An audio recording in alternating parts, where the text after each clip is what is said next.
Hi, it's the MLM for the Soul channel. I do have a new topic for today. Before I begin, I just would like to say, may the words and expressions of my mouth and the thoughts and meditations of my heart find favor and acceptance before you, Hashem. This is the continuation of the series that I am doing called MLM for the Soul Personal Stories. Well, that's the name of the channel. Pardon me. So it's personal stories and practical lessons to learn and or apply. And this is part number 17. So this happened on, in the English, I don't know what the Hebrew is, March 4 of 25. I don't say the full year, and there's a reason is because, I don't know if most people know this, but when I write things, I don't write the full month either, because it's not a Jewish name for a month, and also because the year is not the year we go by, so that's another story. That I heard from a rabbi. So this was very interesting. This happened the morning. I don't know exactly what time it is. I was out of town, leaving that morning back to where I live, and it wasn't that late in the morning. It was, I don't know if it was 8 or 9 or 10, something like that, maybe. So I was packing things up. And, I call this too about being kind to all of Hashem's creatures, although, all of us are squeamish about certain things, and I have mine too. But I try to not, even a little spider or even a little bug, I try to take them out if I can, take them outside. But this was extremely unusual experience. Because most of the time, like a little bug or a little creature, well, spiders you could usually probably get to, for the most part, take them out, but a lot of things, they get scared. I know, like when I go to the park and I'm feeding certain critters or creatures, especially the birds. Birds get really scared. The birds don't stay around unless if it's a bird that knows you're ready, but even then, they get really freaked out. So, like, if you put down food for them, you kind of have to like move back and let them, because they run away really fast.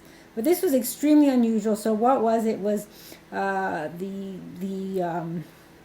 place where I spend time at, they tend to get a lot of lizards, and sometimes they come inside. I don't know how they sneak in or find a way in a hole. I mean, they're so, I guess, clever, like Hashem's creatures are. Why they want to get in, I don't know. But I guess it's because we've invaded their space. We put a house where it used to not be houses, so you could say it that way. So we've encroached on their neighborhood. But like I say, why would they want to come in? There's nothing really inside for them. I mean, they live outside. That's where they are, outside in nature. So why was this unusual? Is because as I was packing, all of a sudden I saw something really strange sitting on, there was a pillow on a bench, and a pillow that was not being used, because I don't use pillows usually, but it was just sitting there. It had like a plastic covering on it or something, and it was something on it, and I couldn't figure out if it was actually something living or what it was, because it looked extremely like thin, meaning like, like a skeletal is how I would, I guess, describe it. And I kind of kept looking, and it wasn't moving, and I was around it, and it wasn't scared. And then I think I figured out that it was a lizard, but it was extremely unusual because they don't usually just sit there. If they, Hashem put into the Bria animals, they have fine-tuned instincts. And, like, let's see, with a rabbit, it has very tall ears because they could sense things, and then they know to run away. So Hashem put it in there that they know these things, and they can sense it, whether it's the smell or the sight or the hearing, so they can protect themselves. So usually lizards, they don't stick around. They sense some of these there. Like, I know when I'm walking in the park, they run. Just like the squirrels run and the birds run, so this was extremely unusual. I don't know if it sensed that I wasn't trying to harm it. I didn't, do anything to it, but it was just sitting there. And I thought that was extremely strange. Like I said, I didn't recognize it first, and it didn't move. So I was trying to figure out a way, how can I get it outside? And I wasn't quite sure. What I've done before that is actually a good trick. If you ever want to try, it's not a trick, it works. You have a cup and then a piece of cardboard. So what you do is, like, let's say it's something on the ground. You put the cup over it. Like, let's say it's some kind of a little bug that flies around, and usually the bug will fly up or into the cup, and you try to slide the piece of cardboard, like a thin, let's say, piece of cardboard, let's say from a notepad or something that you have, if you have it around or something. But it has to be, of course, big enough that it'll cover the cup. So if you have a cup has a wide mouth, and you have to make sure the piece of cardboard, not just paper, because paper won't be thick enough. It has to be something thick, where when you cover the cup, when you put it like underneath, or even I've had it where there was a bug on the wall, and I put the cup and then I slid it in carefully. I've let the bug kind of move up to the the bottom of the cup, meaning you're putting the cardboard on the top of the cup. So it has to be something thick enough where it's not too thick, of course. You're not going to take cardboard from a box, but like something from like a notepad or something, or you have something thicker. So, and it really works, because I've done it many times where I've been able to take bugs out like that.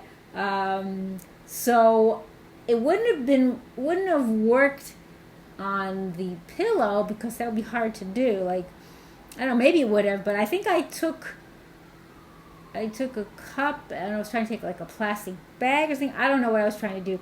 So in the meantime, the lizard kind of sensed something was going on, and I think I couldn't get it properly. So I was trying to get it maybe in the cup and then put the bag over it, but it kind of freaked, I guess, and it went on the ground, like on the floor in the room. And then I quickly, had the cup, and I think I got the cardboard and was able to do it, but I thought it might have injured it. I didn't see him moving, him or her. I don't know if it's him or her. So I was kind of like, I know some people don't like lizards, some people in my family, but I don't mind them. But the thing is I was hoping I didn't hurt it. So then I went and I put it outside, and I put it on there's an area where there's like dirt and stuff outside the house where I was staying, and I just went about my business and said, I hope it'll be okay, right? So like I said, later on, before I actually it was time for me to leave, I went out the door to look, and the place where I had deposited him or her, so to speak, it was not there. So I was actually happy that it must have been okay, because it must have ran off. So Baruch Hashem. But again, the whole unusual part is lizards don't usually just sit around, and I don't know if it was hurt to begin with. I don't know what it was, but I mean, when I first tried to trap it, it did freak. But it was weird. It looked very skeletal. I couldn't tell. That's why when it was the thing that I saw, it was sitting on the pillow, I was like dumbfounded. What is that? And then the fact that I was moving around and it didn't flinch. I mean, it didn't even move. It didn't move, like nothing. It was extremely unusual. So again, I think Hashem put it in his mind or her mind that I wasn't trying to hurt it, or like to put up its alert, like to run or something, because someone was going to try to harm it or anything. So I thought that was really interesting. So talking about being kind to Hashem's creatures, if it ran away, I wouldn't have been able to get it outside. It might have gotten out its own way. And I don't know how it got in. It could have been from the window. I had the window open a little bit, and there was a part that there was a hole in the screen, but I did tape it over, but it could have squeezed in. I mean, I don't know how.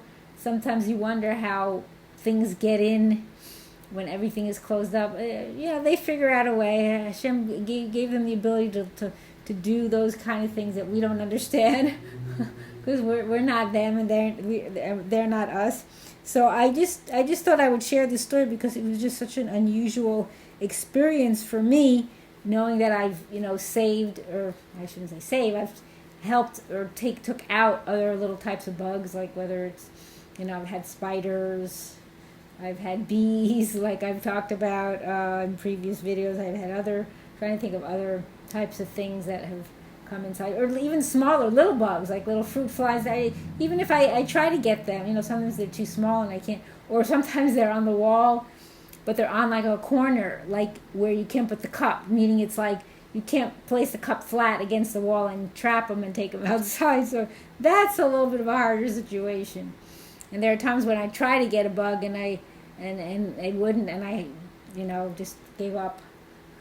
So I thought that was very interesting. So I hope if you have any of your own stories, it would be great to have you share below the video as well. If you have any interesting story of your own stories with these kind of things, or anything that you think we could learn from. We can all learn from each other. But I just thought this was a very interesting story to share. And I wanted to say that I hope and pray that we will all merit to live and see the coming of Mashiach speedily in our days and the building of our final and everlasting Beis Hamikdash. Amen. And thanks for watching.